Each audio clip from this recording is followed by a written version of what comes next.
Hi friends, இந்த week நம்ம தமிழ் இலக்கணத்தில் இணை எழுத்துக்களை பற்றி பார்க்க போகிறோம். இணை எழுத்துக்கள் அப்படின்னா என்னென்னு பார்த்துருவோம். ஒரு சில எழுத்துக்களுக்கு இடையே ஒலிக்கும் முயற்சி, பிறக்கும் இடம் ஆகியவற்றில் ஒற்றுமை இருக்கும். இப்படி ஒற்றுமை இருக்க எழுத்துக்களை தான் இணை எழுத்துக்கள் சொல்வோம். 6 வல்லின மெய்யெழுத்துக்களும் 6 மெல்லின மெய்யெழுத்துக்களும் இணை எழுத்துக்கள். வல்லின மெய்யெழுத்துக்கள்னால் நம்மளுக்கு தெரியும், கசட தவிர. மெல்லின மெய்யெழுத்துக்கள்னா இங்கென்ன நம்மன. ஆனால் இதில் ஒரு விதி என்னென்னா, இந்த மெல்லின மெய்யெழுத்துக்களை தொடர்ந்து தான் அதோட இனமான வல்லின மெய்யெழுத்துக்கள் வரும். எக்ஸாம்பிளாக இந்த வார்த்தையை பாருங்கள், மஞ்சள். இந்த வார்த்தையில் இஞ்சுன்றது மெல்லின மெய்யெழுத்து, சான்றது வல்லின மெய்யெழுத்து. இந்த மெல்லினத்துக்கு அப்புறமா தான் வல்லின மெய்யெழுத்தான சா அமையுது. ஒரு சிலர் கேட்கலாம், சா மெய்யெழுத்து கிடையாதே, இது உயிர்மெய் எழுத்தாச்சே அப்படின்னு கேட்கலாம். அதை பிரித்து பாருங்கள், இச்சு கூட்டல் ஆ அப்படின்னு வருது. இதில் முன்னாடி வர எழுத்து எதுவோ அதை வச்சு தான் நம்ம கணக்கு போடணும். இச்சுன்னு வருதா, இந்த இஞ்சன் வருதா, இது மெல்லினம், இச்சுன்றது வல்லினம். அதே போல் அடுத்த எக்ஸாம்பிள் பாருங்கள், திங்கள். இங்கு அப்படின்றது மெல்லின மெய் எழுத்து, கான்றது வல்லின எழுத்து.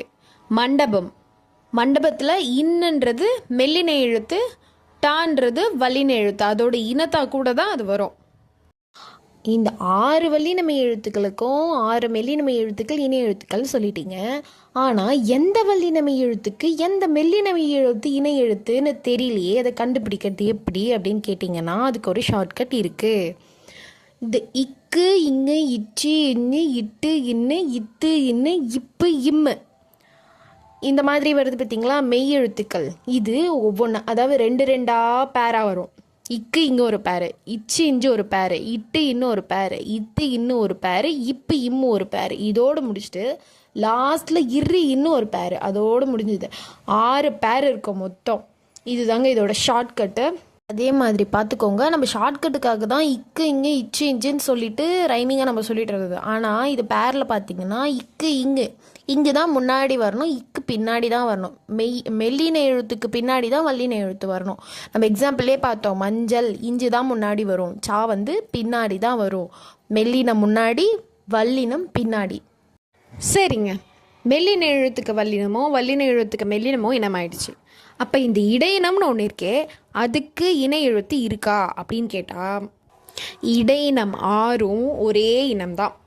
எரல வழல இருக்குல்ல, அது எல்லாம் சேர்த்து ஒரு இனம் அப்படின்னு தான் சொல்லுவாங்க.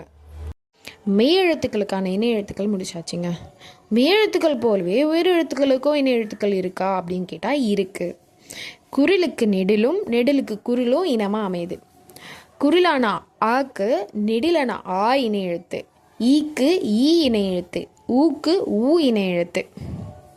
அப்போது ஐயும் அவ்வும் நெடில் எழுத்துக்களாச்சே, அதுக்கு குறில் எழுத்தே கிடையாதே, அப்போ எப்படி அதுக்கு இணை எழுத்து வரும் அப்படின்னு கேட்டால், ஐக்கு ஈ இணை எழுத்தாகவும் அவ்வுக்கு ஊ இணை எழுத்தாகவும் அமையும்.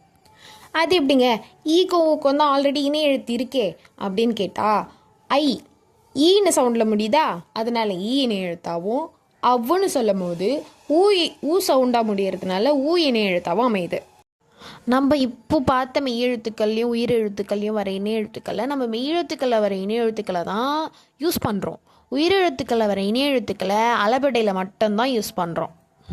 அதாவது எக்ஸாம்பிளாக பார்த்துக்கோங்க, ஓதல், தூவும், இந்த மாதிரியான அளபெடை வார்த்தைகளை மட்டும்தான் நம்ம உயிர் எழுத்துக்களை வர இணை எழுத்துக்களை யூஸ் பண்ணுறோம்.